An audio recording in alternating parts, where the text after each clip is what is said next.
अधिवेशन है। आज 19वां अधिवेशन है, जो कि हम राज्य शिक्षा केंद्र भोपाल के मदद से कर रहे हैं।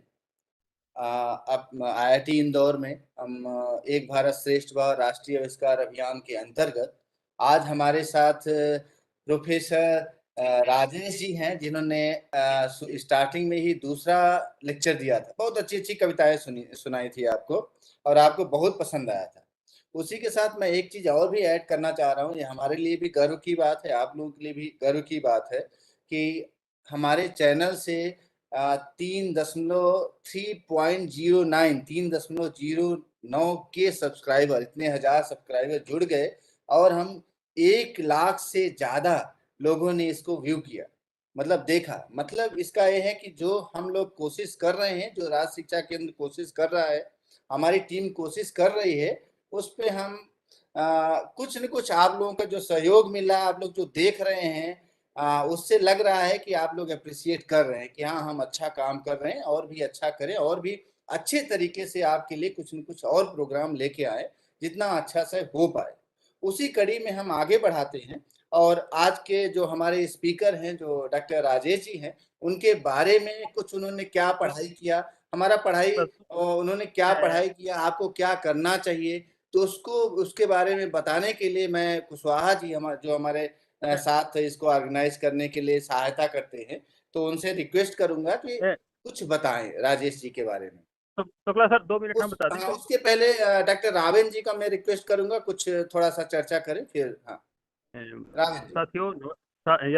साथियों नमस्कार। मैं अपने फील्ड से जुड़े हुए सभी अधिकारियों, डाइट की faculty, APC academic, BRC, BAC, CAC, शिक्षक साथियों, विद्यार्थियों, अभिभावकों, सबका स्वागत कर रहा हूँ कि आप लोग नियमित हमारे इस कार्यक्रम को देख रहे हैं और बड़े उत्सुकता के साथ हमारे इस कार्यक्रम को देखते हैं और हम लोगों का उत्साह वर्धन कर रहे हैं। मैं स्वागत करता हूँ आईआईटी इंदौर की टीम का, जो हमें सतत रूप से सहयोग कर रही इस कार्यक्रम में। इसके नोडल अधिकारी doctor Neeraj Shukla ji, doctor Ashish Kumar ji, doctor Mrigen Dubey ji, और आज के संचालन करने के डॉक्टर अजय कुमार कुशवाहा जी, और आज के वक्ता डॉक्टर राजेश कुमार जी का मैं सभी का स्वागत करता हूं कि आप हमारे लिए बहुमूल्य समय दे रहे हैं और इस कार्यक्रम को नियमित संचालित कर रहे हैं। निश्चित ही हमारे प्रदेश के विद्यार्थियों के लिए, शिक्षकों के लिए बड़े सौभाग्य की बात है कि आईआईटी के विशेषज्ञ हमें डायरेक्ट फेस टू फेस एक तरह से हमें लेक्चर दे रहे हैं, अपने व्याख्यान से विषय की गहराई को हमें बता रहे हैं, ताकि हमारे विद्यार्थी, शिक्षक इससे लाभान्वित हो रहे हैं कि किसी विषय की गहराई कैसे हमें सीखना है, किस प्रकार से आगे जानना है और किस प्रकार से आगे बढ़ना है। तो निश्चित ही हमारे विद्यार्थियों के लिए बहुत लाभदायक है। और इस कार्यक्रम में हमारे प्रदेश के सभी क्षेत्रों के, हमारे प्रदेश में 52 जिले हैं, सभी जिलों के विद्यार्थी जुड़े हुए हैं। ऐसा हम लोग देख रहे हैं कि विद्यार्थी जुड़ते हैं, उनका उत्साह नियमित बना रहता है, उनके अच्छे अच्छे प्रश्न आते हैं। मैं विद्यार्थियों से, शिक्षकों से अनुरोध करूंगा कि आप अधिक से अधिक प्रश्न चैट के माध्यम से पूछा करें, जो भी आपकी समस्या हो उसका समाधान किया करें। उस विषय को पढ़ने के दौरान, सुनने के दौरान यदि आपको कोई कठिनाई महसूस होती है, इसके बारे में भी बताएं, ताकि हम लोग इसका सफल समाधान कर सकेंगे। साथ में आपके जो प्रश्न होंगे उनके उत्तर जरूर दिए जाएंगे, इस व्याख्यान में दिए जाएंगे, यदि नहीं समय मिलेगा तो अगले व्याख्यान में दिए जाएंगे, लेकिन आप लोगों की उत्सुकता बनी रहनी चाहिए। मैं इसके साथ में ही अपने आईआईटी के विशेषज्ञों से अनुरोध करूंगा कि जो भी शिक्षकों के प्रश्न आते हैं उनको जरूर देखा जाए, उनके कुछ प्रश्नों के उत्तर दिए जाएं, उनके समाधान किए जाएं, क्योंकि सभी प्रश्नों को लेना संभव नहीं है, परंतु अधिकतर कुछ प्रश्नों को अपन लें। और जब उनके शिक्षकों के हम नाम लेते हैं तो वो शिक्षक बहुत उत्साही होते हैं, वो विद्यार्थी बहुत उत्साही होते हैं कि हमारे स्कूल का नाम लिया गया, मेरा नाम लिया गया। तो चूंकि ये शिक्षकों को हमें प्रोत्साहित भी करना है, उनके उत्साह के कारण ही हमारा ये कार्यक्रम बहुत ही सफल है। जैसा सर कह रहे हैं कि इसको 1 लाख व्यूअर देख चुके हैं। मैं अपने फील्ड के विद्यार्थियों, शिक्षकों से अनुरोध करूंगा कि आप इस कार्यक्रम को लाइव देखें। यदि आप लाइव नहीं देख पाते तो यूट्यूब चैनल पर आईआईटी में ये प्रोग्राम हमेशा उपलब्ध रहता है, आप कभी भी इसको देख सकते हैं, अपने साथियों को बता सकते हैं कि इसको कार्यक्रम को हमें देखना है, ताकि अधिक से अधिक विद्यार्थी, शिक्षक इसको जान सकें, समझ सकें और इससे जुड़ सकें। मैं आगे के कार्रवाई के लिए IIT इंदौर के विशेषज्ञों से अनुरोध करूंगा कि प्लीज सर के जो आज के वक्ता हैं इनके सर का परिचय देने के लिए प्लीज। धन्यवाद Rahul ji. Doctor Ajay ji. Yes sir, धन्यवाद त्रिपाठी जी। विज्ञान पर चर्चा कार्यक्रम की आज की कड़ी में उपस्थित सभी विद्यार्थियों, शिक्षक साथियों एवं हमारे इस कार्यक्रम के IIT इंदौर के सहयोगियों एवं राज्य शिक्षा केंद्र के सहयोगियों सभी को नमस्कार। और जैसा कि आप सब जानते हैं, इस कार्यक्रम का उद्देश्य विज्ञान पर चर्चा, जैसा कि नाम ही है, तो चूंकि इस पे लेक्चर ना होकर हम चर्चा पर ज्यादा ध्यान देते हैं, इसलिए इस प्रोग्राम को उसी तरीके से डेवलप किया गया है। और चूंकि ये चर्चा का विषय है, तो इस चर्चा में आज किस विषय पर बात होगी और हमारे आज कौन वक्ता हैं, उनके संदर्भ में भी कुछ जानकारी कर लेते हैं। तो जैसा कि डॉक्टर नीरज जी ने बताया, आज के हमारे वक्ता हैं डॉक्टर राजेश कुमार जी, जो कि पहले भी इस कार्यक्रम में आ चुके हैं और इन्होंने बहुत ही अच्छा चर्चा शुरू किया था, जिसमें से अगर याद करें तो प्रकाश के बारे में बहुत ही अनुप्रयोगी सिद्धांत और बेसिकली कुछ उदाहरण भी इन्होंने दिखाए थे। वो शायद मुझे अभी भी याद है, जो इन्होंने चगल दिल्ली का जो एक एग्जाम्पल दिया था, शायद बाकी बच्चों को भी याद होगा। तो आइए थोड़ा सा एक नजर डालते हैं हमारे आज के वक्ता की पृष्ठभूमि क्या है इस पर। तो मैं कंटेंट शेयर कर रहा हूं, अगर नीरज जी आप देख पा रहे हो तो थोड़ा सा, क्या स्लाइड देख पा रहे हैं जी? जैसा कि हम हर एक चर्चा में करते हैं, सबसे पहले जो भी वक्ता होते हैं उनकी शैक्षिक पृष्ठभूमि क्या है उस पर बात की जाती है। तो हमारे राजेश जी IIT दिल्ली से मास्टर ऑफ साइंस की डिग्री लिया हुआ इन्होंने, परा स्नातक है भौतिक शास्त्र में, फिजिक्स में, और इसके बाद उन्होंने IIT दिल्ली से ही डॉक्टर ऑफ फिलॉसफी अर्थात शोध कार्य भी किया है। इसके साथ ही साथ कुछ एक ऐसे, जैसे कि मैं भी भौतिकी का विद्यार्थी रहा हूँ, तो मैं उन 3 चीजों को भी मेंशन करूंगा जो एग्जाम्स हैं, जो एक तरीके से कहीं ना कहीं एकेडमिक एक्सीलेंस को दर्शाते हैं। अर्थात ये भी बोल सकते हैं कि कोई भी विद्यार्थी अपने उस एकेडमिक में कितना सिंसियर रहा है या फिर कितना अच्छे तरीके से किया है। तो मैं उन 3 चीजों को भी लिस्ट करूंगा। एक है graduate aptitude test in engineering, जिसको हमारे आज के वक्ता डॉक्टर राजेश कुमार जी ने 2004 में क्वालिफाई किया। एक और एग्जाम होता है जो भी हमारी हायर एजुकेशन इंस्टीट्यूशन है, जहाँ पर आपको रिसर्च करनी है फिजिक्स में, उसके लिए एक एग्जाम्स होता है एंट्रेंस का, जिसको हम लोग ज्वाइंट एंट्रेंस स्क्रीनिंग टेस्ट बोलते हैं, JEST। उसको भी इन्होंने क्वालिफाई किया है। और इसके साथ ही साथ जो एक नेशनल लेवल पर टेस्ट होता है, जिसको हम लोग नेशनल एलिजिबिलिटी टेस्ट बोलते हैं। बेसिकली ये तरीके से एक बेसिक एलिजिबिलिटी टेस्ट है कि कोई भी जो मास्टर डिग्री होल्डर है वो किसी यूनिवर्सिटी या डिग्री कॉलेज में टीचर हो सकता है या नहीं हो सकता, उसके संदर्भ में एग्जाम होता है, जिसको इन्होंने क्वालिफाई किया। और न केवल क्वालिफाई किया, इस पे एक और होता है, मेरिट के आधार पर जूनियर रिसर्च फेलोशिप का अवार्ड दिया जाता है, वो भी डॉक्टर राजेश कुमार जी को मिला हुआ है। तो ये भी चूंकि एक अवार्ड भी है, साथ ही साथ मैं बोलूँगा इनका कहीं ना कहीं जो इनका शैक्षिक पृष्ठभूमि है उससे भी जुड़ाव है। और अगर हम बात करें प्रोफेशनल एक्सपीरियंस का, तो अभी इस समय पर doctor Rajesh Kumar ji associate professor हैं फिजिक्स में IIT इंदौर में, 2016 से कार्यरत हैं।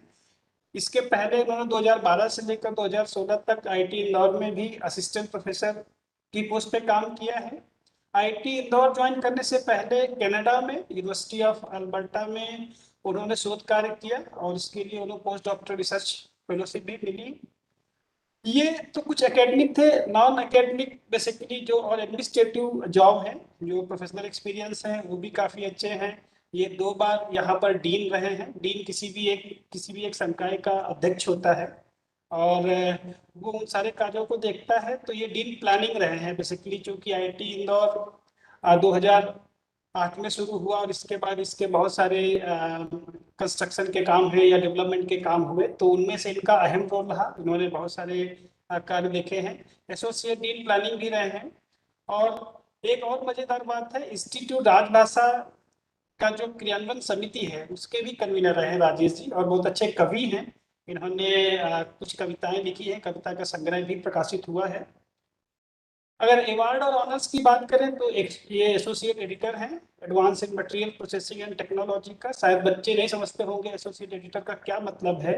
तो जब भी कोई शोध कार्य होता है उसको हम लोग लिखते हैं, लिख के उसको कहीं ना कहीं प्रकाशित होने के लिए भेजते हैं। तो उस प्रकाशन को कैसे, किसके माध्यम से जांचा जाए, और फिर अगर जो भी काम है वो अच्छा है या अच्छा नहीं है या उसमें कुछ सुधार की आवश्यकता है, इसका निर्णय कौन लेगा। तो जो भी प्रकाशन हाउस होते हैं उनमें कुछ लोग एडिटर की भूमिका पे रहते हैं या फिर एसोसिएट एडिटर की भूमिका में रहते हैं, तो उस पर भी राजेश जी का अहम रोल है।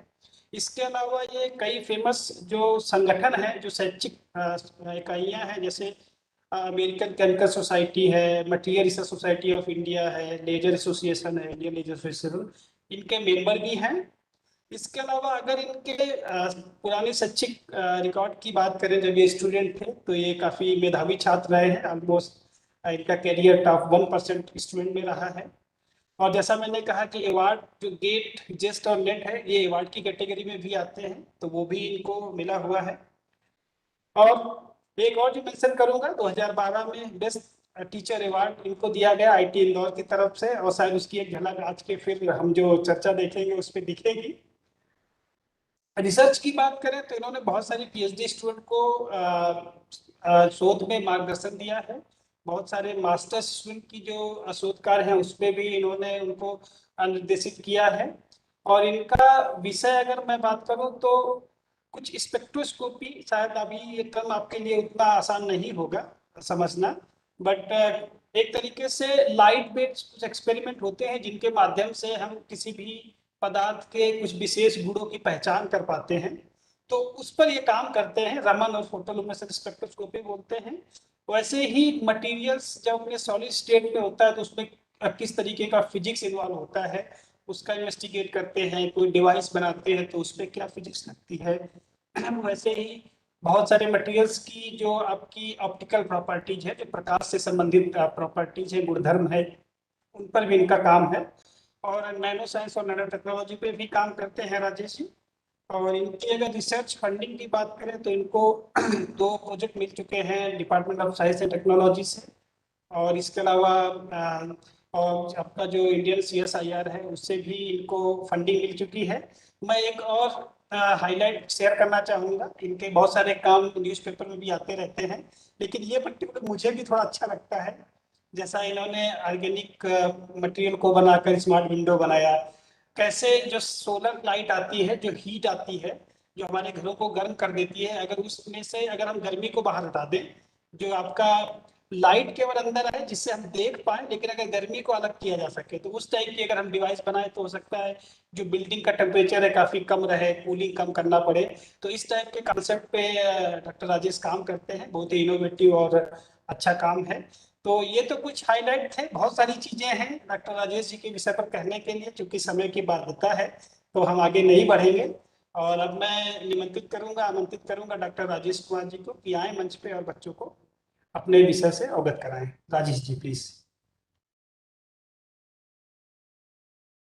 बहुत बहुत धन्यवाद अजय जी इतनी विस्तृत इंट्रोडक्शन के लिए। तो अभी और अन्य लोगों का भी धन्यवाद। मुझे याद है जनवरी में पहली बार मैं आप लोगों के सामने आया था और उसमें प्रकाश के बारे में बात की थी। तो काफी प्रकाश, जब आप और बड़ी कक्षाओं में चले जाएंगे आपको एक चीज समझ में आएगी कि ये प्रकाश, चुंबक और विद्युत ये एक तरह से आपस में मिले हुए हैं। अभी उसके बारे में ज्यादा बात नहीं करेंगे, तो प्रकाश से सीधा हम चुंबक और विद्युत पर आए हैं। आप देखिए, मैं आपके साथ ये शेयर कर दूं पहले।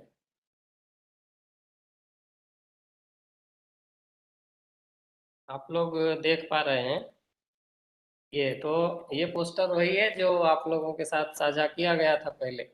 तो हम इसको क्या कह रहे हैं, ये विद्युत चुंबक एवं विद्युत चुंबक। थोड़ा सा देख के ऐसा कंफ्यूजिंग जैसा लग रहा होगा, लेकिन अभी सारा कुछ आप लोगों को समझ में आ जाएगा, क्लियर हो जाएगा कि क्या विद्युत है और क्या चुंबक है और क्या विद्युत चुंबक है।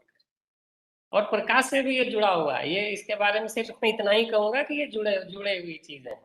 वो आप अगली कक्षाओं में जाएंगे, जब आप पढ़ेंगे तो शायद आपको याद आए कि हाँ, ये तो जब हम 6वीं 8वीं में थे तब भी ये बात कभी तो सुनी थी। सिर्फ इतनी जानकारी के लिए मैं ये बात कह दे रहा हूँ, ठीक है। तो अब आगे चलते हैं कि हम लोग क्या करने क्या वाले हैं, और उससे मैं अपनी चुंबक और विद्युत पे आऊं उससे पहले थोड़ा सा विज्ञापन। ये हमारे कैंपस की तस्वीरें हैं। ऑफ कोर्स आप सब कुछ काफ़ी लोग इंदौर में हैं, भोपाल में हैं। नंबर 1 नंबर 2 हम लोग रहते हैं साफ सफाई के मामले में, बहुत ही अच्छी बात है, और कई सालों से हैं ये, और भी अच्छी बात है। ये कुछ तस्वीरें कैंपस की हैं, तो इसका आनंद लीजिए। उसके बाद ये ग्रुप है हमारा, रिसर्च ग्रुप, जो कि मुझे मदद करता है सारी ये वीडियोस बनाने में, आप लोगों के लिए सारी ये स्लाइड्स बनाने में। तो इन सब का पहले पहले धन्यवाद। ये मेरी फेवरेट स्लाइडों में से एक होता है। ये हमारे ग्रुप के बच्चे हैं, हमारी लैब के बच्चे हैं फिजिक्स के, ये सारी वही सब काम करते हैं, और हम आप लोगों को सब दिखाते हैं। और ये जैसा कि अभी अजय जी ने भी दिखाया कि आगे फिर से ये वही अपना विज्ञापन है कि हम लोग ये कुछ काम करते हैं। उसके बाद अब मैं सीधे आता हूँ जो आपके काम की चीज़ें हैं, बच्चों के खास करके। अध्यापक के तो खैर हैं ही, बच्चे आप अगर इसको आप लोग देखें तो आप ये, मैं कहीं बाहर नहीं जाऊंगा, जो आपकी किताब में है सिर्फ एनसीईआरटी के उसी सिलेबस के इर्द गिर्द घूमता रहूंगा, उसी को समझने में थोड़ी आपकी अगर सहायता हो जाए तो मैं समझूंगा कि चलिए आज कुछ किया। तो ये एनसीईआरटी की क्लास 6वीं से 8वीं तक में जो ये चीजें हैं, पहला एक 13वां, आप मुझे याद नहीं है, 6वीं में है चुंबकों द्वारा मनोरंजन, विद्युत तथा परिपथ विद्युत धारा और इसके प्रभाव, और विद्युत धारा के रासायनिक प्रभाव। तो ये चीजें आपके एनसीईआरटी की किताब 6वीं से 8वीं के कक्षाओं में है, और इसी से कुछ चीजें मैंने थोड़ी इधर से थोड़ी वहां से लेकर के इस चीज को तैयार किया है।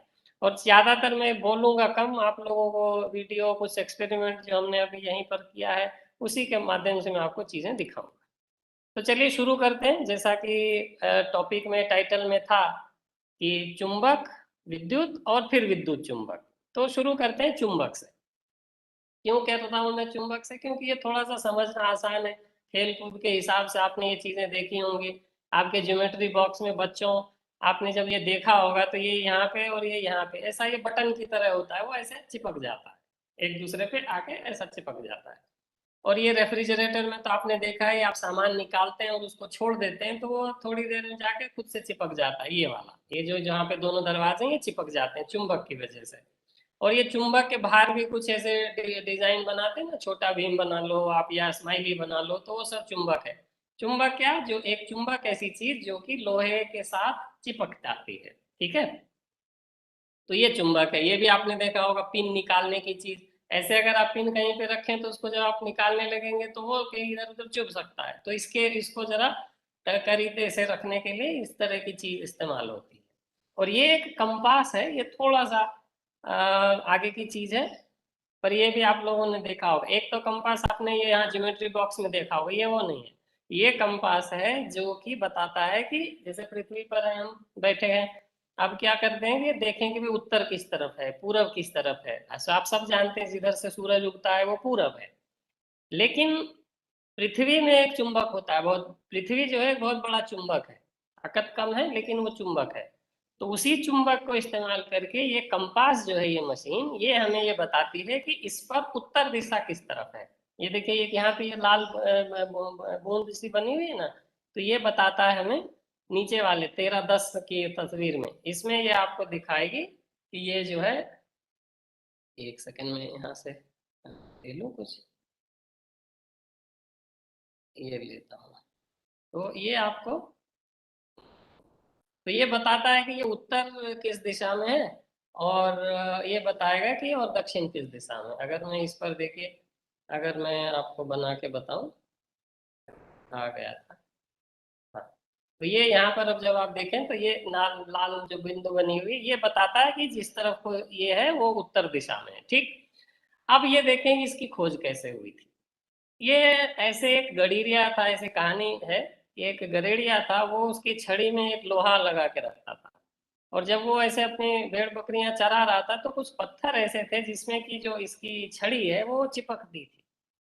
तो इस तरह से उनको लगा अच्छा ये ऐसी क्या चीज है जो कि लोहे को अपनी तरफ खींचती है। तो उसमें ये हुआ कि ये चुंबक है असल में। तो चुंबक ऐसी चीज जो कि अगर आप उसको लोहे के पास ले जाओ या दूसरे चुंबक के पास ले जाओ तो वो उसको उसके बीच में बल लगता है ना। तो ये चीज है। अब ये जो आपको देख पा रहे हैं, देखिए मैं आपको दिखाता हूँ, ये तस्वीरें आपने जरूर देखी। अभी देखिए मैं आपको सामने से भी दिखाता हूँ, ये देख रहे हैं आप, देख पा रहे हैं चुंबक।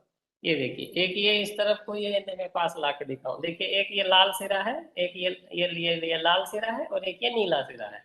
तो मेरे पास ऐसे दो चुंबक है, इसको क्या करूं मैं, इसे छोड़ू तो ये ऐसे ऐसे चिपक जाते हैं, ये चिपक गए। तो ये दोनों ही चुंबक है। तो अगर मैं ये लाल और इसको एक साथ लाऊं तो ये चिपक जाता है। ये सब खेल आपने बहुत खेला होगा। और अगर ये बिल्कुल एक ही है, नीला नीला, एक तरफ को ये नहीं चिपकता, ठीक है, ऐसे चिपकता है। तो ये तो दो चुंबक आपस में चिपक रहे हैं। इसी तरह से इसके साथ कोई लोहे की चीज अगर आप लगाते हैं, ये देखिए ये लोहा है और ये एक चुंबक है, ये इसमें चिपकता है। तो ये होता है कि ये चुंबक है, ठीक है। अब ये लोहे के बुरादे को चिपकाती है अपने पास। तो हम ये देखेंगे, जैसे मैंने आपको क्या कहा, कि ये चुंबक जो है इस लोहे को अपनी तरफ खींच रहा है। अब चुंबक कितना बड़ा है, चुंबक इतना बड़ा है, यहां से लेकर के यहां तक का है ना। तो अब इसमें क्या हो रहा है, इसमें पूरे में ताकत है। ये वो ताकत है जिससे कि ये लोहे को अपनी तरफ खींच रहा है, ठीक है ना। अब जब ये लोहे को अपनी तरफ खींच रहा है तो अब इसमें ताकत किस जगह पर है, क्या ये पूरा का पूरा जो लोहा इतना लंबा है, क्या ये पूरे में ताकत है या कहीं पे कम कहीं पे ज्यादा ताकत है, इस चीज को जरा सा हम समझेंगे, ठीक है। वो इस तस्वीर में जो कि बहुत ऊपर वाली जो सबसे पहले जो हमने दिखाया था उसमें भी ये तस्वीर थी, ये उसी से काट के रखा हुआ है, ठीक है। तो हम आपको ये दिखाएंगे कि इस पूरे चुंबक में ताकत जो है वो कहाँ है, पूरे चुंबक में बराबर ताकत है या कहीं कम कहीं ज्यादा है, इस चीज को जरा सा हम समझेंगे। तो हम इस चीज को कैसे करेंगे, दो तरह के चुंबक की मदद से करेंगे। एक तो ये इसको कहते हैं छड़ चुंबक, ठीक है, अंग्रेजी में इसको कहते हैं बार मैग्नेट। और एक ये होता है, देखो जो अगर आपने घोड़े की नाल देखी है, आप इधर कभी शनि मंदिर में जाते वाले कहते हैं ना, रहता है ना कि घोड़े के नाल से बनी हुई अंगूठी, तो वो घोड़े के पैर में एक नाल लगाते हैं ताकि वो टक टक टक टक आवाज करता है ना, घोड़ा टपक टपक टपक। तो वो घोड़े के खुर में, पैर में इस तरह का एक लोहे की लगा देते हैं। तो इसी से इसका नाम आया नाल चुंबक। ये भी चुंबक है, इसको मैं अगर यहाँ रखूं, ये देखो ये इस पे चिपक गया, नहीं गिर रहा है ना। तो ये चुंबक ने इस चुंबक को पकड़ लिया। और इसी को आप लोहा भी लगा दोगे तो ये देखो ये भी चिपकता है, ठीक है। तो हमारे पास ये दो तरह के चुंबक हैं, एक लंबा ये छड़ चुंबक और ये एक नाल चुंबक। इन दोनों से हम एक प्रयोग करके देखेंगे और उसको हम अब ये मैं एक वीडियो चलाऊंगा, इस वीडियो को आप देखिए, ठीक है। तो ये देखिए जैसा मैंने पहले भी कहा था कि ये लोग बस जो स्टूडेंट्स हमारे लैब में वो मेरी मदद करते हैं इन चीज़ों को बनाने में। तो वही ये तनुश्री है, ये सुचिता है, ये कुछ प्रयोग करेंगे और आप लोग इसको देखिए। तो यहाँ पर हमारे पास क्या है, ये वही चुंबक है जो, ये तो चुंबक इस तरफ है, ये वो चुंबक है जो कि अभी मैंने आपको दिखाया था। तो इसी चुंबक को हम इस्तेमाल करके देखेंगे कि इस पूरे चुंबक में ताकत कहाँ पर है असल में, ठीक है। और ये जो आपको मैं रोक के दिखाता हूँ, ये एक ऐसी तस्वीर बनाते हैं, जो तीर देख रहे हैं ना, ये ऐसे लग रहा है कि जैसे यहाँ से कुछ ऐसी ताकत वाली लाइनें निकल रही हैं। इसका क्या मतलब है वो हम देखेंगे। अगर हो सकता है आपने ऐसी लाइनें देखी भी हो, जो ये बताता है कि जहां पर की ये छड़ है उसके पास जो है वहां पर ज्यादा ताकत होती है, और यहाँ पर और दूर जैसे आप इससे जाते जाएं वहां से कम ताकत होती जाती है। उस चीज को हम अभी एक ये प्रयोग करके देखेंगे, अभी हमने यहीं पर लैब में करके देखा है इसको। तो आप जरा इस चीज को देखिए। तो ये इस तरह से ताकत, इसमें ताकत की लाइनें आप इसको कह सकते हैं, इसको इंग्लिश में कहते हैं लाइन्स ऑफ फोर्स, ठीक है। इसको जो जो नॉर्थ और ये एन और एस क्या है, इसको कहते हैं हम पोल, ध्रुव कहते हैं, नॉर्थ पोल और साउथ पोल।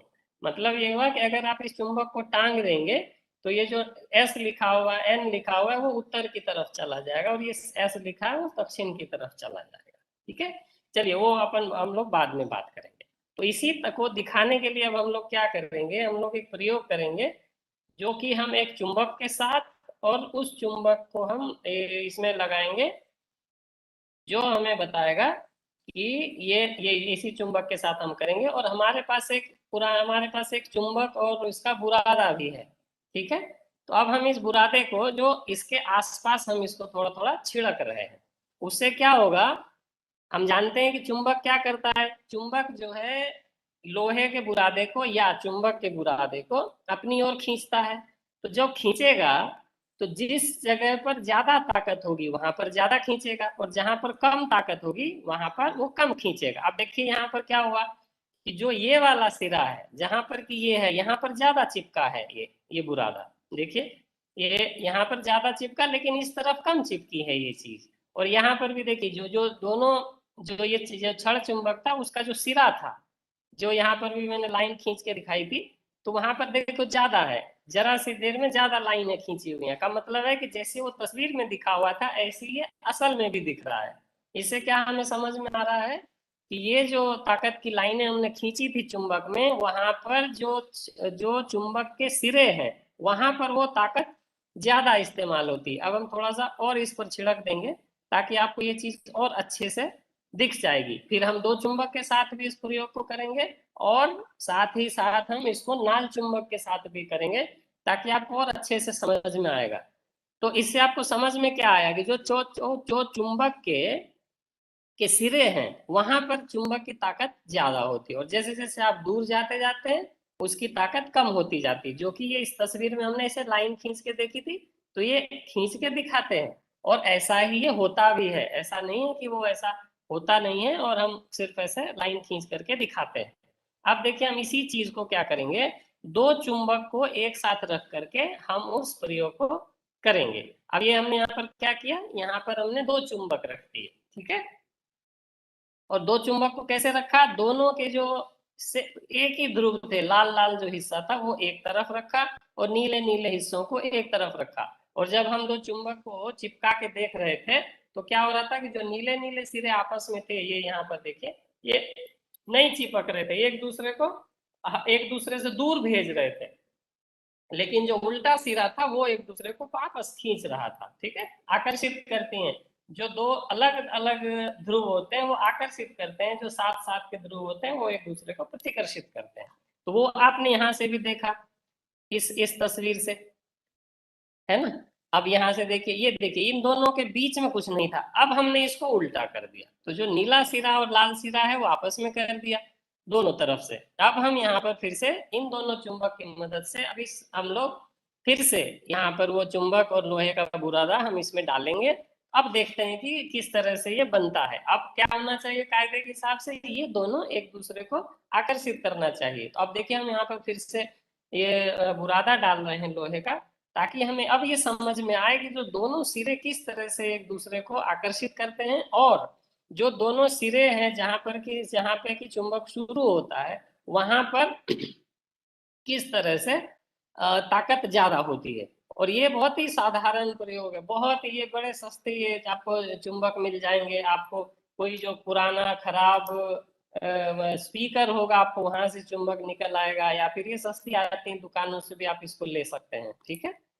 तो अगर हम अब ये वो देखा, अब हम इसी प्रयोग को कैसे करेंगे, अब हम इस चीज को इस नाल चुंबक से करेंगे। तो उसमें क्या है कि ये जो उत्तरी और दक्षिणी ध्रुव है वो इस तरह से होते हैं।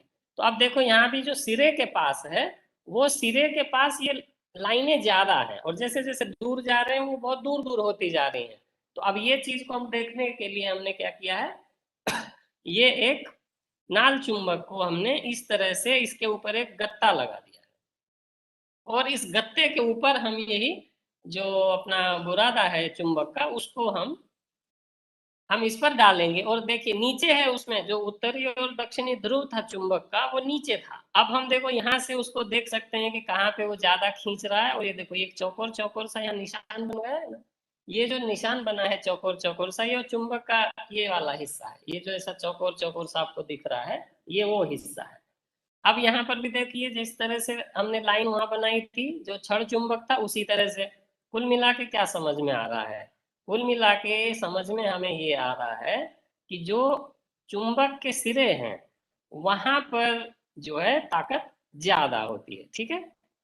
तो चाहे वो छड़ चुंबक हो चाहे वो नाल चुंबक हो, जो उसके सिरे हैं वहां पर उसकी ताकत ज्यादा मिलती है। और इसीलिए यहाँ पर देखिए ज्यादा बुरादा यहाँ जमा हुआ, और जैसे गत्ते का जो ये हिस्सा है, ये वाला हिस्सा जो बहुत दूर है, वो उस हिस्से में कुछ भी बुरादा ज्यादा नहीं है, क्योंकि वहां पर ताकत बहुत कम है। साधारण सी बात है, जो चुंबक है, अगर आप चुंबक को रखें तो बहुत दूर की चीजों को वो नहीं खींचता अपने साथ।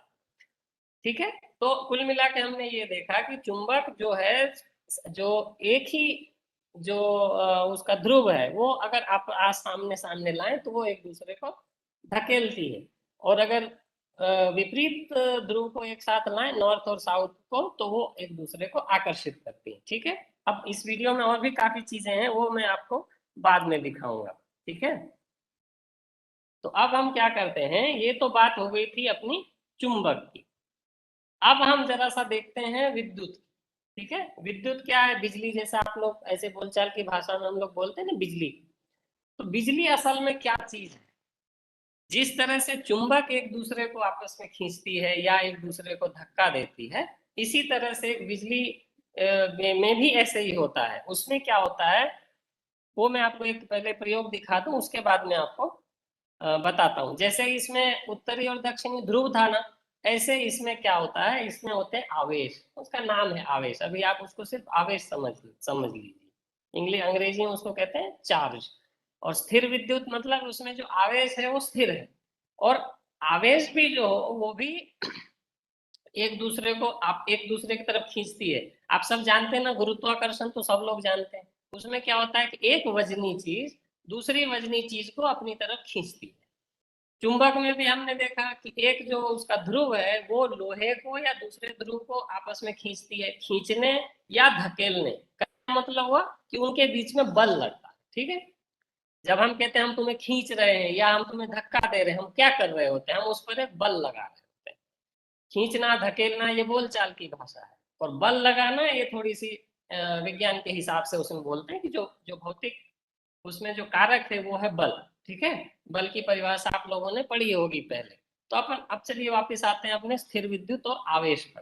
तो जैसे चुंबक में ध्रुव थे, ऐसे ही बिजली के जो है विद्युत में आवेश होता है। क्या होता है? ये प्रयोग अब के बच्चे, हम लोग तो स्कूल में थे, अभी ये प्रोग्राम शुरू होने से पहले हम लोग आपस में वही बातें कर रहे थे कि ये चीजें हम लोग बहुत करते थे स्कूल में बैठ के। जैसे क्लास से भी दूसरी क्लास के बीच में हम लोग ये प्रयोग करते थे। काफी लोग आप लोग करते होंगे, पर ये जब से मोबाइल है थोड़ा बच्चे कम हो गए हैं इन चीजों में, कई अन्य चीजों में ज्यादा आनंद आ रहा है। लेकिन इस चीज को आप देखिए, बहुत मजा आएगा। चलिए आप जरा इस प्रयोग को देखते हैं। यहाँ पर क्या हो रहा है, ये डायरी है, डायरी के ऊपर हमने छोटे छोटे कागज के टुकड़े काट दिए। ठीक है, छोटे छोटे काट दिए, और मैं आपको काट काट के दिखा भी रहा हूँ कि इसमें कुछ और अलग से जादू खेल कुछ नहीं है। अब मैंने क्या किया, उसके बाद ये जो लिखने का पेन है, उस पेन को मैं ये अपने सूखे हुए सिर के बाल है उसमें मैं इसको घिस रहा हूँ। ये पेन साधारण पेन है, प्लास्टिक का बना, वो भी आपको दिख जाएगा। उसको मैं सिर में ये देखिए घिस रहा हूँ। इसमें कोई जादू कोई खेल कुछ नहीं है, चमत्कार। इसमें सामान्य सी चीजें, उसको सिर में घिसा और ये कागज के टुकड़े इसमें खुद ही खुद अपने आप चिपक रहे हैं। इसमें कोई चुंबक नहीं लगा है, इसमें कोई तेल भी नहीं लगा है, और कोई इसमें गोंद भी नहीं लगा है। तो जब क्या किया मैंने, अब देखिए इसको फिर से देखते हैं। इसमें क्या किया हमने कि जब सिर में इसको घिसा और ये कागज के टुकड़े चिपक गए, और अगर मैं इसको हाथ से साफ कर दूं, अब मैं इसको पास लाऊं तो अब नहीं चिपक रहा है। अब अगर मैं इसको फिर से सिर के बाल में रगड़ूं या किसी कपड़े में रगड़ूं, तो ये क्या होगा, ये फिर से चिपकने लगेगा। अच्छा, अब ये सिर में कलम को घिस के और उसमें कागज चिपकाने का तो क्या मतलब है? लेकिन अब मैं आपको बताता हूँ कि आपने ये चीज देखी होगी। कई बार होता है कि गाड़ी में से आप जब निकलते हैं, जा रहे होते हैं, कई बार अगर दरवाजे को टच करें तो उसमें झटका लगता है ना कई लोगों को। या फिर कभी दरवाजा खोलें, खास करके जब आपने स्वेटर पहन रखा है, और जब आप बाहर से अंदर आते हैं, एसी चल रहा है अंदर कार में, और दरवाजा खोलें तो ऐसे उंगली पे वो जरा झटका सा लगता है। तो इसी आवेश की वजह से लगता है कि वो जो आवेश है उसके ऊपर, वो तुरंत से आपके शरीर में प्रवाहित होने लगती है। तो आप ये प्रयोग को समझिए, आप करना, मजा आएगा। अगर आपने नहीं किया है, आप लोग करते होंगे जरूर, लेकिन कुछ कम हो गए हैं लोग करना। तो एक कलम लीजिए, कंघी लीजिए, उसको सिर में घिसिए, बस बाल बाल सूखे होने चाहिए। तेल लगाएंगे तो शायद ये ना हो, अगर हो भी तो पता नहीं चलेगा कि ये तेल की वजह से चिपक रहा है या आवेश की वजह से चिपक रहा है। तो ये क्यों चिपका? ये चिपका कि जब आप इसको सूखे बालों में घिस रहे थे तो क्या हो रहा था कि उस पर एक आवेश आ, तो उस आवेश की वजह से ये चिपक गया। इसको कहते हैं स्थिर विद्युत। स्थिर क्या है और विद्युत क्या है? विद्युत तो आप समझ गए, बिजली, जो कि ये चार्ज है, आवेश है, वही उसी को विद्युत कह रहे हैं। अब क्या हुआ कि ये जो चार्ज है वो एक ही जगह पर है। ये प्लास्टिक का पेन, देखिए ये बॉल पेन है, तो वो क्या है, वो एक ही जगह रुका हुआ था। क्या हुआ? हाँ, तो ये एक ही जगह रुका हुआ, इसीलिए उसको कहा स्थिर विद्युत। विद्युत तो है पर वो स्थिर है। अच्छा, मैंने यहाँ पे दो चीजें कही, एक स्थिर कहा, एक विद्युत कहा। अब विद्युत के बारे में मैंने क्या कहा? एक कहा आवेश। अब आवेश को कैसे समझें? बहुत ही जरा सा ऐसी चीज है, टिपिकल चीज है, आप इसको थोड़ा सा समझने में वो लगेगा, तो मैं आपको सीधे समझाने की बजाय एक उदाहरण देता हूँ। ये आवेश जो है वो कुछ कुछ ऐसा है, ये जैसा कि पानी है, ठीक है। अब पानी अगर एक सीधे समतल पे रहे तो पानी बहेगा क्या? नहीं बहेगा पानी। लेकिन अगर पानी को ऐसा ऊंचा नीचा कर दिया जाए, ऐसे एक पानी लिया, इस पे रखा पानी को, ये मैंने डायरी ली, इस पे पानी रख दिया, और अगर ये बिल्कुल समतल है तो पानी कहीं से कहीं बहेगा क्या? नहीं बहेगा। लेकिन अगर मैं इसको जरा जरा सा इसको मैं टेढ़ा कर दूं तो ऊंचाई से नीचे की तरफ पानी बहने लगेगा। तो ये जैसे मैंने ये नदी का उदाहरण लिया, तो जैसे पानी है, एक आवेश इसी तरह का होता है। आवेश किसी में कहाँ से आता है वो भी आप आगे पढ़ेंगे। जो कोई भी पदार्थ है, उसमें क्या है, इलेक्ट्रॉन्स हैं, प्रोटॉन्स है, उसमें चार्ज होते हैं, उनमें आवेश होते हैं, और वो पानी की जैसा है। आपको इसे मैं उदाहरण दे रहा हूँ, आवेश पानी नहीं है, एक उदाहरण दे रहा हूँ कि जैसे पानी है वो ऊंचाई से नीचे की तरफ बहता है, ऐसे ही आवेश है, जो कि अभी जो थोड़ी देर पहले देखा था उसमें पेन पे वो स्थिर था, वो रुका हुआ था। लेकिन अगर हम कुछ ऐसी व्यवस्था कर दें कि वो जो आवेश है वो बहने लगे, व्यवस्था करने का क्या मतलब, अगर सिर्फ पानी को रख दिया तो वो नहीं बह रहा था, अगर कहीं ऊंचा कर दिया, कहीं नीचा कर दिया, तो पानी बहने लगेगा। कहाँ से कहाँ बहेगा? ऊंचे से नीचे की तरफ। ऐसे ही अगर हम कोई व्यवस्था कर दें, वो कैसे करते हैं वो भी बताएंगे, वैसी व्यवस्था कर दें कि आवेश बहने लगे या एक जगह से दूसरी जगह जाने लगे, उसको कहते हैं धारा विद्युत। तो एक जो जहां पर कि आवेश रुका हुआ था उसको क्या कह रहे थे? उसको कह रहे थे स्थिर विद्युत। जब वो आवेश बहने लगा उसको हमने क्या कहा? धारा विद्युत। और धारा विद्युत ऐसे ही है जैसे नदी है, रुका हुआ पानी ऐसे समझ लो आप तालाब है, और जो धारा विद्युत है वो ऐसे नदी की तरह जिसका पानी बहता रहता है। अब पानी, आवेश, नदी, धारा, विद्युत को जरा सा हम ये बैटरी और एक बल्ब के हिसाब से समझते हैं। आपने टॉर्च देखा होगा, मोबाइल वाला नहीं, ऐसे टॉर्च वाला पहले आते थे, वो बल्ब लगे होते थे, उसमें बैटरियां होती थी, वो वाला टॉर्च देखना, कहीं पुरानी मिल जाएंगी या फिर दुकान में जाके देख लेना। तो ये उसमें क्या होता है, एक बैटरी होती है। ये बैटरी तो आपने खूब देखी होंगी, खिलौनों में होती है, घड़ियों में होती है, जो दीवार घड़ी होती है ना, उस पर ये बैटरी होती है। और इस बैटरी में ये दो सिरे होते हैं, एक ऊपर एक नीचे। इसमें हमने मान लो तार लगा दिया, अभी ये खुला हुआ है, और एक हमने ले लिया बल्ब।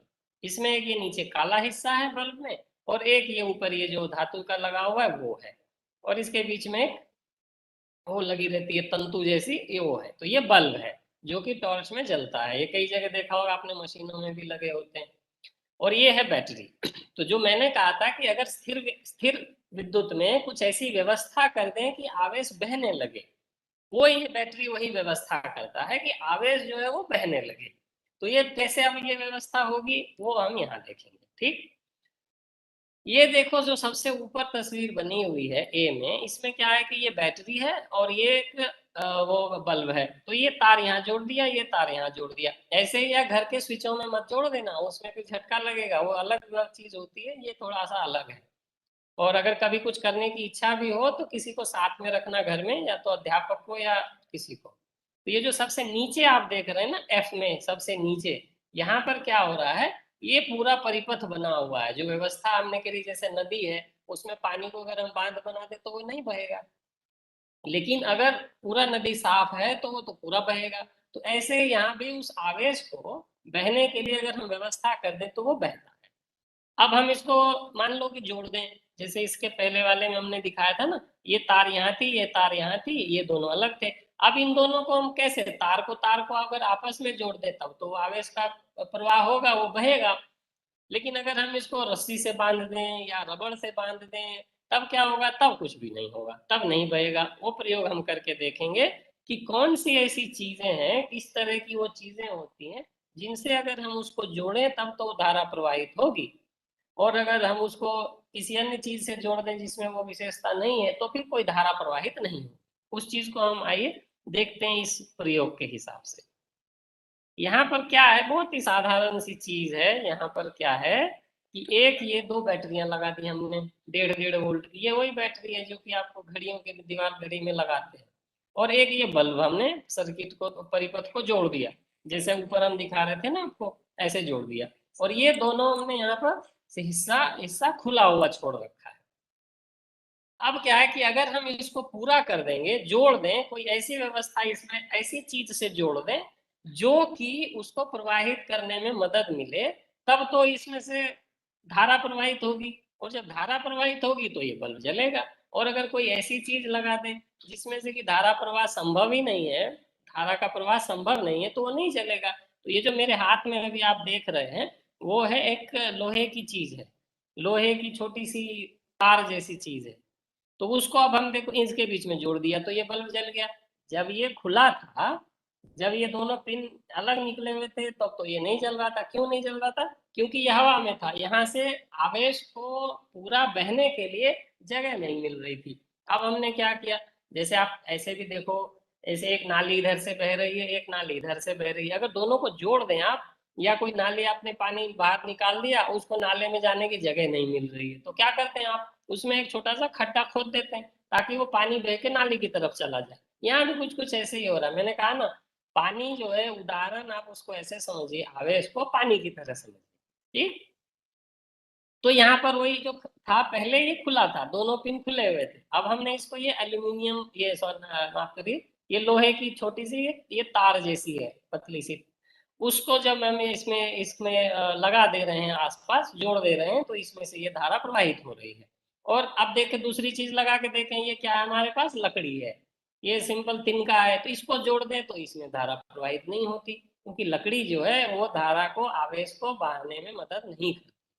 ठीक है ना?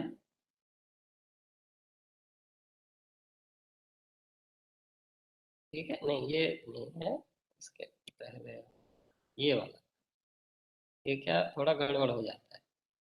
ठीक है, तो ये अब हम इसमें क्या किया, लकड़ी लगाई थी, तो लकड़ी की वजह से धारा प्रवाहित नहीं हो रही थी। लोहा जब लगाया था तब तो धारा प्रवाहित हो रही थी। लकड़ी लगाई इसमें जब उसको हम टच कर रहे हैं तब ये नहीं हो रही। अब ये वो पेन लगा दिया जो मैंने सिर में लगाया था ना, घिस रहा था जब कागज चिपकाने के लिए, तब जा करके अब इसमें भी धारा प्रवाहित नहीं हो रही। अब हमने क्या किया, ये एक रबड़ लगा दिया, तो रबड़ से भी धारा प्रवाहित नहीं हो रही है। ठीक। अब ये देखो, आपने ये देखा होगा एल्यूमिनियम फॉयल है ना, एल्यूमिनियम, ये कई चीजों में, काफी इस चीजों में इस्तेमाल होता है। कई बार खाना गर्म रखने के लिए, रोटी लपेटने के लिए भी ये इस्तेमाल होता है। तो ये एल्यूमिनियम है, एल्यूमिनियम के बर्तन भी बनते हैं ना, तो ये एल्यूमिनियम है, जब इसको चिपकाया तो इसमें से धारा प्रवाहित हो रही है। तो इस तरह से हम समझ सकते हैं कि धारा प्रवाहित कैसे होती है। देखो यहाँ पर हमने क्या किया, यहाँ पर हमने किया कि ये तो धारा प्रवाहित हो रही थी, अब मैं इसको अब ये फाड़ दूंगा। जब मैंने इसको फाड़ दिया तो ये देखो टूट गया, अब इसमें से कोई धारा प्रवाहित नहीं हो रही। अगर मैं इसको चिपका दूं तो धारा प्रवाहित होने लगती है। तो ये एक चीज ऐसी मैं आपको ये मैं बता रहा हूँ। अच्छा, जैसे अभी तक तो ये मैंने कहा कि लोहे में लोहा लगा दें, तो ये अगर इन दोनों पिनों के बीच में लोहा लगा देते तो धारा प्रवाहित होती। कोई ऐसी चीज जैसे एल्युमिनियम लगा दिया तो भी धारा प्रवाहित हुई। तो क्या अलग अलग चीजें हैं जिनमें से धारा प्रवाहित होती है, क्या सब में बराबर धारा प्रवाहित होती है क्या? ऐसा नहीं होता, सब में अलग अलग, कोई कम धारा प्रवाहित होने देता है, कोई कम आवेश को जाने देता है, कोई ज्यादा आवेश को जाने देता है। अगर तार छोटी हो, अगर तार छोटी हो तो उसमें से ज्यादा धारा प्रवाहित होगी। आप ऐसे समझिए जैसे पाइप होते हैं ना पानी को बहने की, अगर पतली छोटी पाइप हो तो उसमें कितना होगा कि कम प्रवाहित होगा। और अगर ज्यादा लंबी पाइप हो तो क्या होगा फिर आपको बहुत सारा पानी चाहिए, और अगर कम पानी हुआ तो वो तो धीरे धीरे बहेगा फिर, है कि नहीं, पूरे पाइप में वो नहीं आएगा। तो इसी तरह से आवेश के साथ भी है। तो अलग अलग चीजें जो हैं वो अलग अलग धारा प्रवाहित होने देती हैं। इस चीज को, इसमें एक होता है प्रतिरोध, अंग्रेजी में कहते हैं उसको रेजिस्टेंस, ठीक है। इसके बाद एक कविता भी आएगी, उसमें आपको मजा आएगा। तो वो होता है प्रतिरोध। जैसे लकड़ी था, लकड़ी आवेश को प्रवाहित नहीं होने दे रही थी, ठीक है, तो उसमें बहुत ज्यादा प्रतिरोध था। और जो लोहा था और एल्यूमिनियम था उसमें प्रतिरोध कम था। अब बात ये आती है कि ठीक है, अब मान लीजिए इतना लंबा लोहा है और एक बहुत लंबा लोहा है, तो क्या दोनों में प्रतिरोध बराबर होगा? ऐसा नहीं होता। जो लंबा है तार या फिर लंबा लोहे का टुकड़ा है, उसमें प्रतिरोध कम होता है, ज्यादा होता है। तो छोटे लंबाई में प्रतिरोध कम होता है, ज्यादा लंबाई में प्रतिरोध ज्यादा होता है। तो जब प्रतिरोध ज्यादा होगा तो जो जितना उसमें धारा प्रवाहित होगी वो कम प्रवाहित होगी। उस चीज को हम देखो इस प्रयोग से समझेंगे। यहाँ पर क्या किया है, ये वही देखो, ये बैटरी लगी है और ये अपना बल्ब लगा है, और यहाँ पर एक लंबी तार को हमने इसमें से जोड़ दिया है, ठीक, और एक तार का सिरा खुला हुआ है। अब हम इसमें ये देख रहे हैं कि कितनी दूर की तार से ये प्रवाहित हो रही है। ये देखो, ये हमने लगाया जबकि बहुत छोटी तार थी। जो छोटी तार थी उसमें देखो ये कितना तेज जल रहा है ना बल्ब। अब हम इसको दूसरी जगह ले जाएंगे, थोड़ा सा कम हुआ है, ये जितना वोल्टेज इसमें दिख रहा था ना, जितनी रोशनी आ रही थी वो कम हुआ। मैं लंबाई तार की बढ़ाता जा रहा हूँ तो इसकी रोशनी कम होती जा रही है, और दूर अगर ले जाऊं तो ये रोशनी देखिए और कम हो गई। अब ये सब बहुत लंबी कर दी मैंने तार, और अगर यहाँ कर दो तो ये आप इसको देख भी नहीं पा रहे, जल तो रहा है ये बल्ब लेकिन क्या बहुत धीरे से जल रहा है। अगर मैं अब इसको पूरी दूरी दूरी से दिखाऊं तो यहाँ पर क्या हो रहा है कि जो सबसे छोटी जब तार थी तब तो बहुत तेज जल रहा था रोशनी, ये देखिए, और जब बहुत दूर ले गए तब जरा सा वो जल रहा था, है ना। तो इसका क्या मतलब हुआ, जब कम जले और जब ज्यादा जले, तो इसका मतलब ये होता है कि जब ज्यादा रोशनी निकल रही थी उसका मतलब ये था कि छोटी थी तार की लंबाई और आवेश ज्यादा प्रवाहित हो रहा था, करंट बोलते हैं उसको। और जो हम ये वोल्टेज अगर हम लगा रहे हैं तो वो बराबर है। अब इसी का उल्टा क्या है कि अगर वोल्टेज बराबर हो, ठीक है, अगर मान लो उसका जो प्रतिरोध है वो बराबर हो, तो जब आप अगर वोल्टेज बढ़ाते जाएंगे तो करंट बढ़ता जाएगा। करंट मतलब धारा। अब इसी चीज को एक गाने की तरह से हमने समझाया, इसमें तीन चार चीजों को मैंने मिला के ये कविता बनाई है। उसमें ये ओ वाला आएगा, रेजिस्टेंस। जो जो प्रतिरोध है उसको हम कहते हैं ओम, ठीक। और इस जो नियम है जो मैंने कहा कि अगर प्रतिरोध बराबर हो, अगर दो प्रतिरोध को हम न बदलें, तो अगर हम वोल्टेज को बढ़ाते जाएंगे, बैटरी में एक की बजाय दो लगा दें, तो क्या होगा कि जो उसमें धारा है उसकी मात्रा बढ़ती जाएगी, ठीक है। तो इस चीज को समझने के लिए ये कविता है।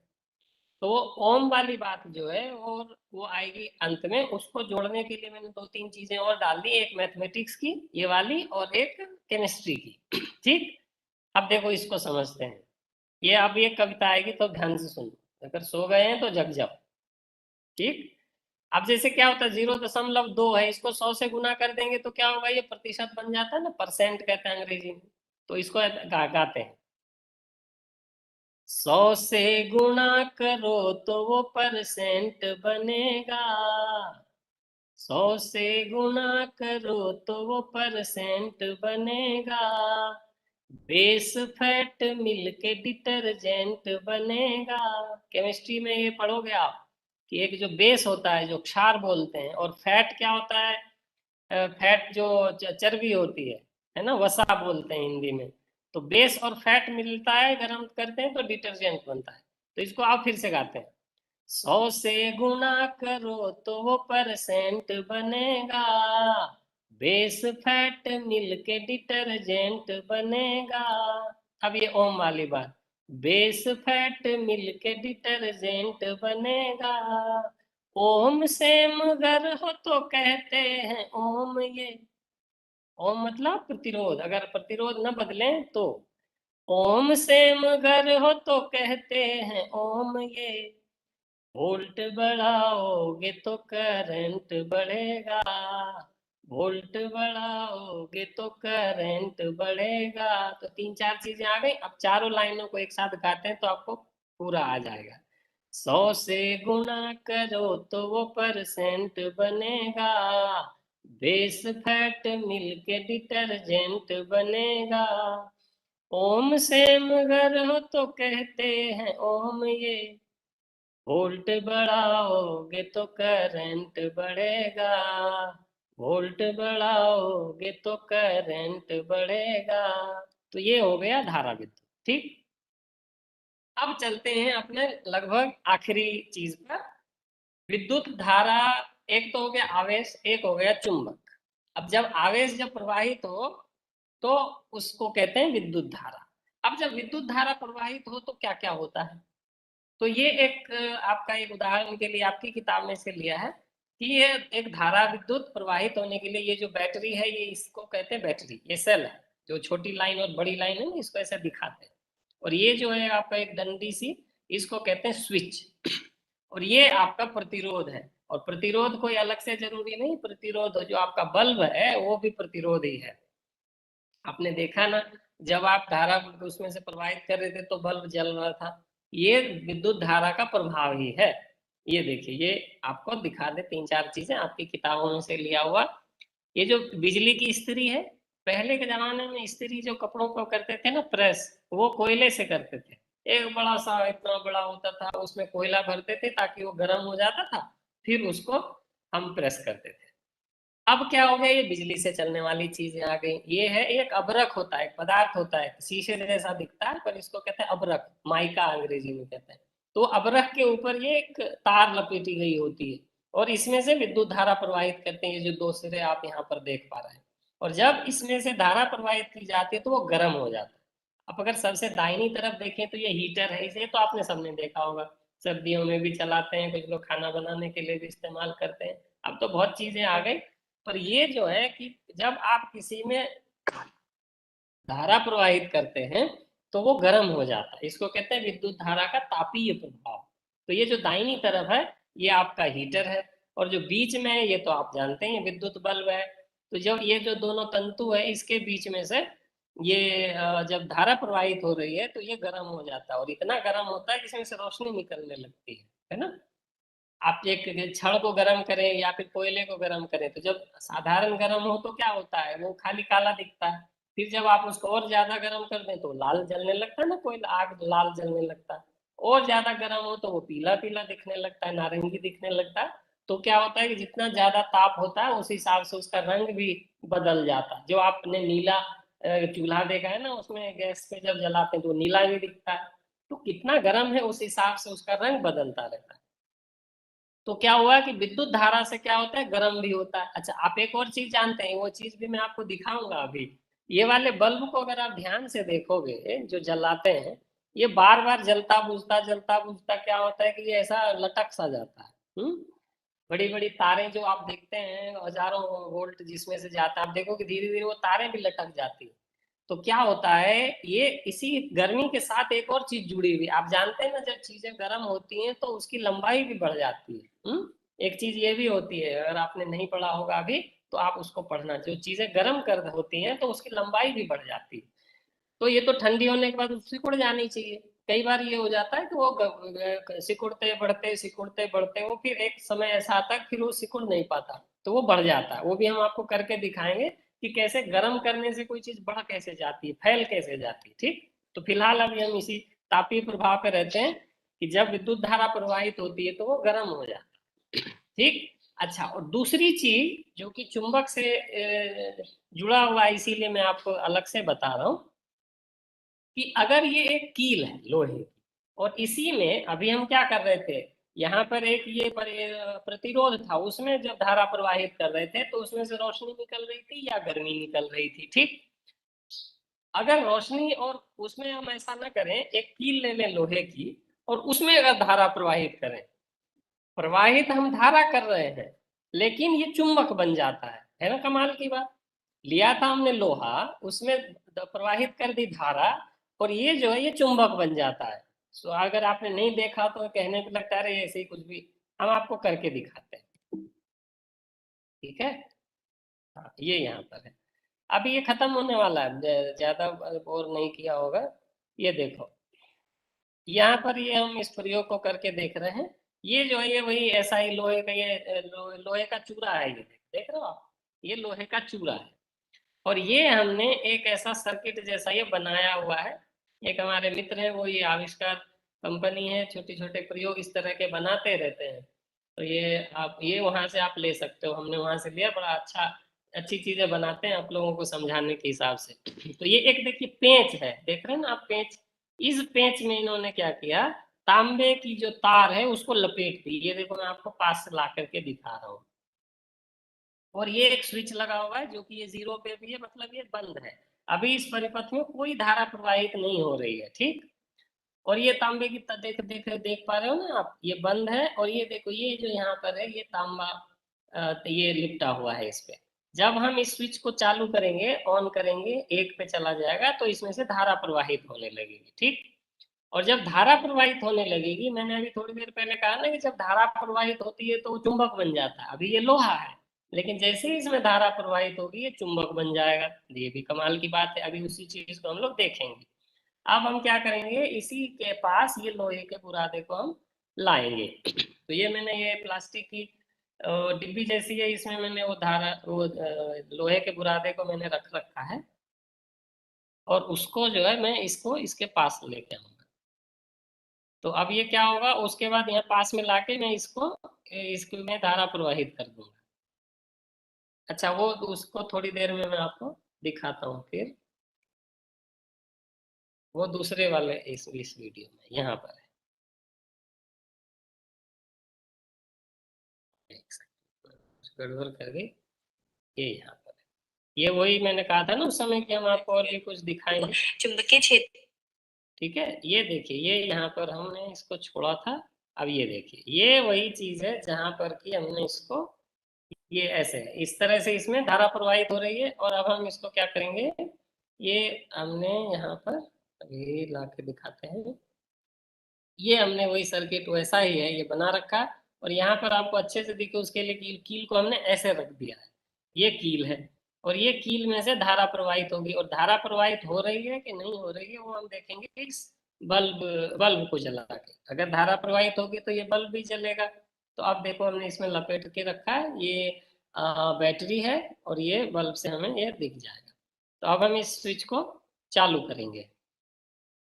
जब हम इस स्विच को चालू करेंगे तो ये चुंबक बन जाएगा। और चुंबक ये बना के नहीं बना उसको देखने के लिए जो है हमने यहाँ पे ये कंपास रख रखा है। मैंने बताया था ना कि जब कंपास जो होता है वो चुंबक अगर हो तो वो जिस तरफ उत्तर की दिशा है उस चीज को वो दिखाता है। तो आप उसको हम करके देखने वाले हैं। अब जैसे ये चालू किया, देखिए इसको थोड़ा सा पीछे से देखते हैं। जैसे ही स्विच को चालू किया ये क्या हुआ, कंपास की ये हिला।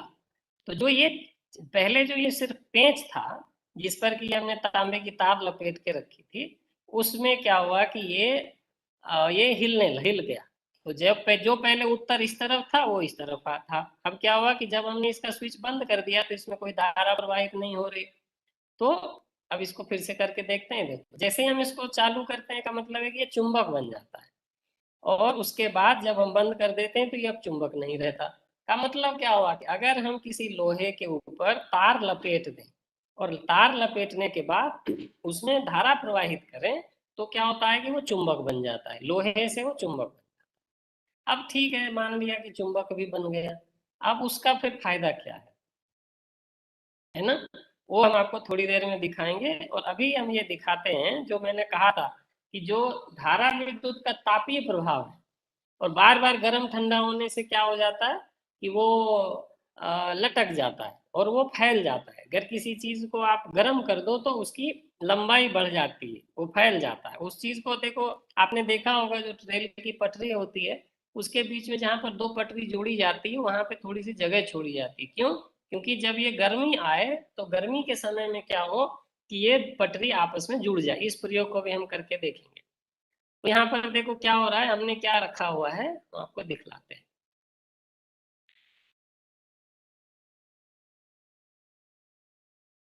तो ये पटरी है। एक सेकंड। अब हमने इसके साथ में, ये तो तस्वीर थी, यहाँ पर हमने क्या रख रखा है, एक ये देखो ये छल्ला सा रखा बना हुआ है, ये छल्ला है, और एक ये गोला है जो कि इसके इसी के साइज का है, और ये हमने इसको कितना तापमान है, अभी देखा ना कोरोना में सब देखते हैं कितना गर्म है, ये अभी 27 डिग्री इसका तापमान, और एक ये साधारण सा दिया जला रखा है हमने, और इसका साइज और इसका साइज एक जैसा है। अब मैं इसको अगर इसके अंदर डाल लूं तो क्या हो रहा है कि वो आर पार चला जा रहा है, इस तरफ से देखते हैं, हाँ ये आर पार चला गया ना, ये अब इसको निकल भी गया, इसका मतलब हुआ कि ये अभी इतने साइज का है कि उस छल्ले में से पार चला जाए। अब हमें क्या देखना है, हमें ये देखना है कि कोई भी चीज गर्म होने से फैल जाती, अभी हमने देखा कि जो था वो आर पार चला जा रहा था, अब हमने इसको गर्म कर दिया, ये दिया जला रखा था ना, हमने इसको गर्म कर दिया, अब देखते हैं इसका कितना तापमान हो गया, अब ये हो गया है 108 डिग्री 30 डिग्री, तो इसका तापमान बढ़ गया है 218 डिग्री, इसको भी नहीं करना है अकेले में।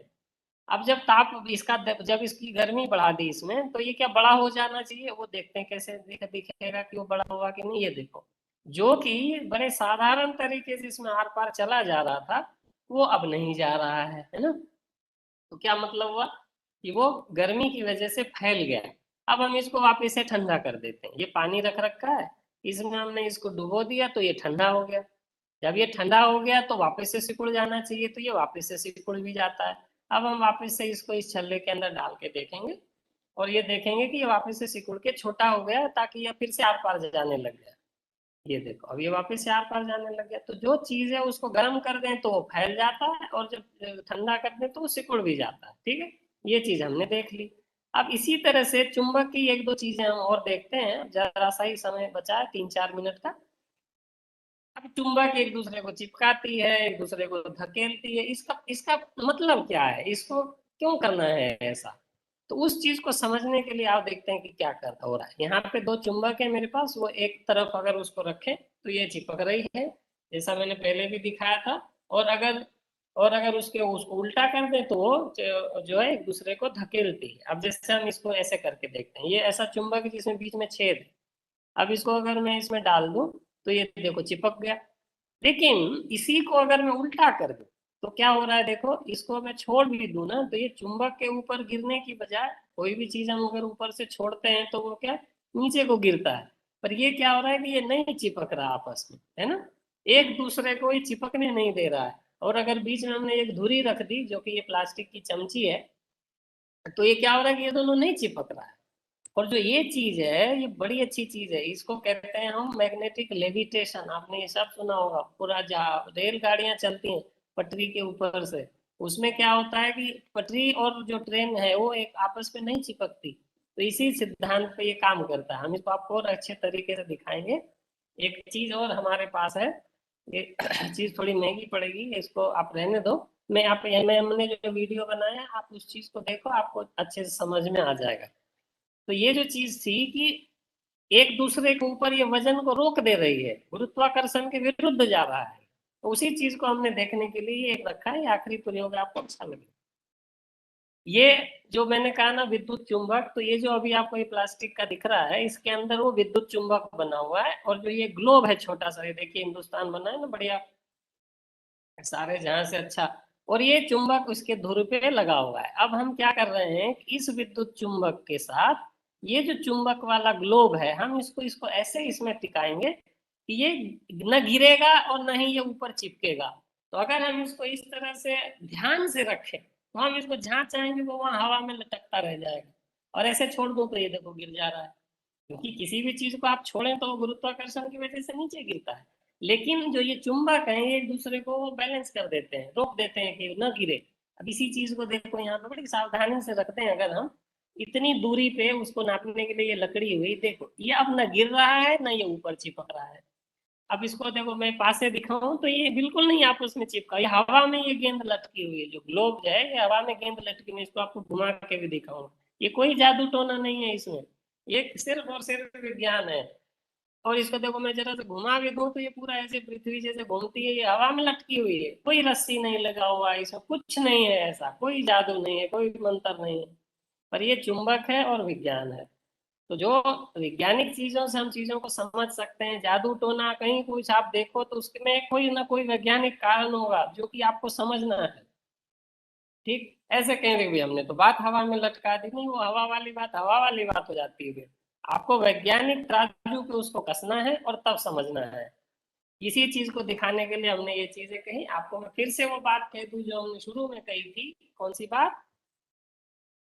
वही वाली बात कि पहले हमने प्रकाश की बात की, फिर विद्युत की, चुंबक की और विद्युत चुंबक की बात की। आप आगे के कक्षाओं में जब जाएंगे 12वीं में या और आगे जब आप और पढ़ेंगे तो आप देखेंगे सारी चीजें जुड़ी हुई, विद्युत चुंबक और प्रकाश जुड़ी हुई चीज है। ठीक। और एक इसमें एक और चीज थी आपकी किताब में, विद्युत धारा के रासायनिक प्रभाव, जो कि मैं नहीं चर्चा कर रहा हूँ, वो फिर कभी करेंगे। और सबका धन्यवाद। सारे जो चित्र थे वो मैंने एनसी की किताब से लिए और उनका भी बहुत बहुत धन्यवाद। और ये तो मैसेज अभी बहुत जरूरी है, मास्क लगाइए, सुरक्षित रहिए और थोड़ा थोड़ा दूरी से रहिए, 6 फीट की दूरी से कम से कम। ठीक है। तो इसके साथ मैं अपनी जो चर्चा है उसको बंद करता हूँ और आगे की कार्रवाई के लिए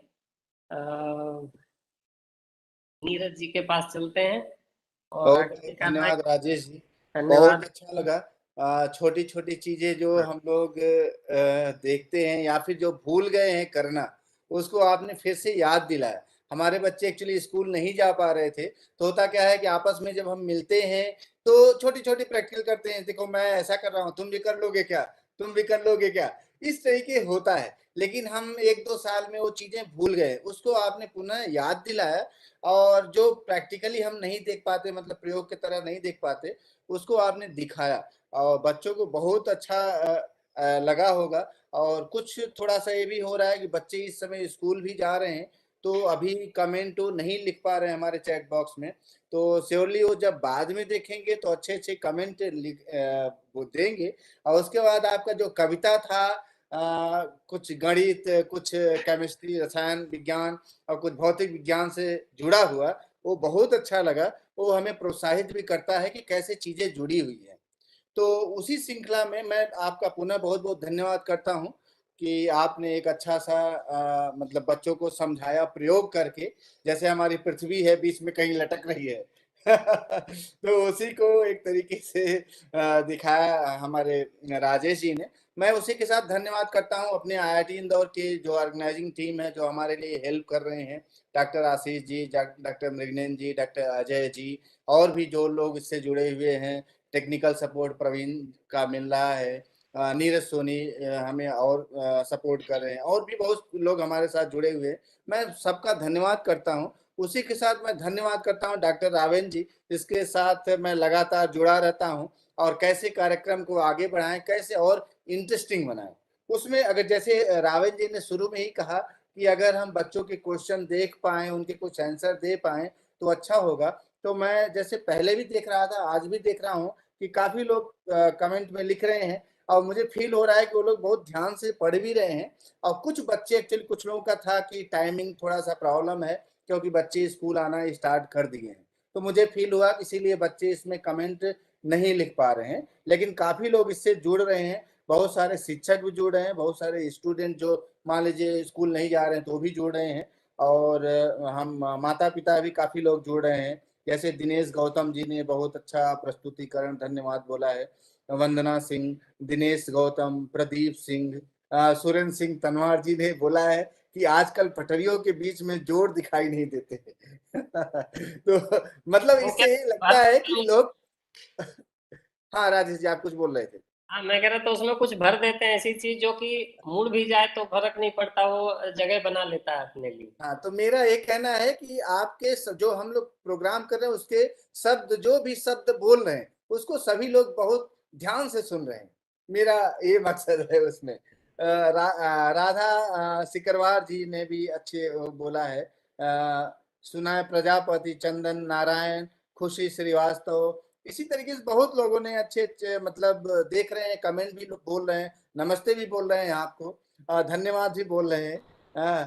प्रहलाद ताक जी का अच्छा क्वेश्चन था कि स्कूल खुल गए हैं तो हमें कर देखना चाहिए इसके बारे में। इसी तरीके से काफी लोग जुड़े हुए, सभी का हम यहाँ पे नाम नहीं ले पा रहे हैं। तो मैं पुनः धन्यवाद करता हूँ राजेश जी, जो अच्छी तरीके से आपने बच्चों को बताया। और मैं रावण जी को कहता हूँ कि कुछ बोले। धन्यवाद।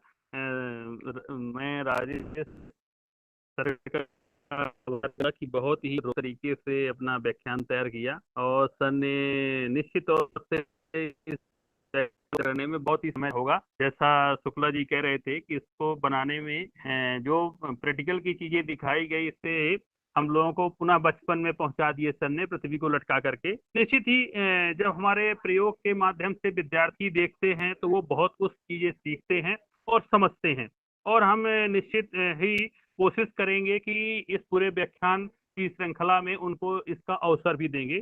जैसा हमारे विद्यार्थियों ने कमेंट में कुछ किया है कि समय की, तो अपन लोग कुछ ऐसा कर सकते हैं सर कि इसको 5:15 तक ले जा सकते हैं, क्योंकि हम लोग इंट्रोडक्शन देने में, क्योंकि हमारे स्कूल में 4:30 बजे तक टाइम है, तो निश्चित ही विद्यार्थियों को थोड़ा सा दिक्कत हो रही है। तो क्योंकि हम 4:30 से तक कार्यक्रम स्टार्ट नहीं कर सकते, लेकिन अपन ऐसा कोशिश करेंगे कि 15 से 20 मिनट इधर व्याख्यान में और अन्य हम लोग स्ट्रेटजी बनाने में अपना समय देंगे, और आगे समय को थोड़ा बढ़ा लेंगे, 5:15 तक ले जाएंगे, ताकि व्याख्यान हमारा मूल व्याख्यान वही 4:20 के आसपास स्टार्ट होगा, ताकि विद्यार्थी अधिक से अधिक जुड़ सकेंगे। मैं विद्यार्थियों का आभार व्यक्त करता हूं कि जो इस प्रकार से रोचक सजेशन दे रहे हैं। शिक्षकों का आभार व्यक्त कर रहा हूं कि वो अपने इस बहुत ही बिजी शेड्यूल में ये समय दे करके हमारे इस कार्यक्रम को देख रहे हैं। BRC, BSc, CSC, diet faculty और अन्य जो सहभागी हमारे इस कार्यक्रम में जुड़े हुए हैं, मैं उन सभी का आभार व्यक्त कर रहा हूं। आईआईटी इंदौर की टीम का आभार व्यक्त कर रहा हूं कि अपने बहुत ही बिजी शेड्यूल में से हमारे इस कार्यक्रम के लिए एक बार पूरी टीम उपस्थित होती है। मैं स्पेशली नोडल अधिकारी डॉक्टर नीरज शुक्ला जी का आभार व्यक्त करना चाहूंगा कि आप पूरा समय दे रहे हैं और इस कार्यक्रम को रोचक तरीके से अच्छे साइंटिस्ट को ला करके हमारे विद्यार्थियों को व्याख्यान दिलवा रहे हैं। आशीष कुमार जी का, मृगेंद्र कुमार जी का और अजय कुमार जी का, कि आप सभी ने इस कार्यक्रम को रोचक और बेहतर बनाने में सतत प्रयास कर रहे हैं, और आगे भी आपसे हमारी अपेक्षा रहेगी कि इस कार्यक्रम को और अपन बेहतर कर लें। कि अपन 4:20 से स्टार्ट करते हुए, कार्यक्रम स्टार्ट 4 बजे ही करेंगे, 15 मिनट हम लोग अपनी व्यवस्था या पिछले जो प्रश्न रहे उन पर थोड़ा डिस्कस कर लेंगे। देन आफ्टर 4:20 से स्टार्ट करते हुए 5:15 तक ले जाएंगी, ताकि विद्यार्थियों को भी अच्छी चीजें देखने के लिए, सुनने के लिए मिल जाए। प्रयोग को और थोड़ा बढ़ावा देंगे, क्योंकि हमारे विद्यार्थी और शिक्षकों की भी मांग है कि प्रयोग और प्रदर्शन के माध्यम से भी, जिस प्रकार से आज के व्याख्यान में प्रदर्शन रहा, तो ये भी इस प्रकार से वीडियो हो, कुछ उनके सामने चीजें दिखाई जाए तो ज्यादा रोचकता के साथ विद्यार्थी सीखते हैं। और निश्चित ही हम लोग इस कार्यक्रम को आगे बढ़ाने में, और जो फील्ड की विद्यार्थियों की, शिक्षकों की आवश्यकता है, उनकी मांग है, उस अनुरूप करने में सफल होंगे। मैं सभी का पूरी इंदौर आईआईटी की टीम का आभार व्यक्त कर रहा हूं कि जो डायरेक्ट और इनडायरेक्ट रूप से भी हमें सपोर्ट कर रहे हैं। निश्चित तौर से जो टेक्निकल स्टाफ है और अन्य भी हैं, जो आज विद्यार्थी 2 सम्मिलित थे, इन सब का भी आभार व्यक्त कर रहा हूं कि अपने अमूल्य समय में से हमारे लिए समय निकाल रहे हैं। मैं आरएसके की भी जो टीम का जो अन्य अधिकारी हमें सहयोग कर रहे हैं, मैं उनका भी आभार व्यक्त कर रहा हूं। और अंत में धन्यवाद। बहुत बहुत धन्यवाद रावण जी। मैं सभी बच्चों, सभी माता पिता, सभी अध्यापक से अनुरोध करता हूं कि सभी लोग मास्क लगाएं, बच्चों का ध्यान दें, क्योंकि अभी थोड़ा सा सीजन भी चेंज हो रहा है, तो कुछ फीवर भी फैल रहा है, बच्चे स्कूल भी जाना स्टार्ट किए हैं, तो आप ध्यान दीजिए, केयर करिए उनका। अगर कुछ सपोज की फीवर भी हो रहा है तो उनके ऊपर थोड़ा ध्यान दें, और जिससे और थर्ड वेव जो है वो ना आए। तो सभी लोग मास्क लगाएं, बहुत ध्यान दें, और इसी के साथ मैं सभी का धन्यवाद कर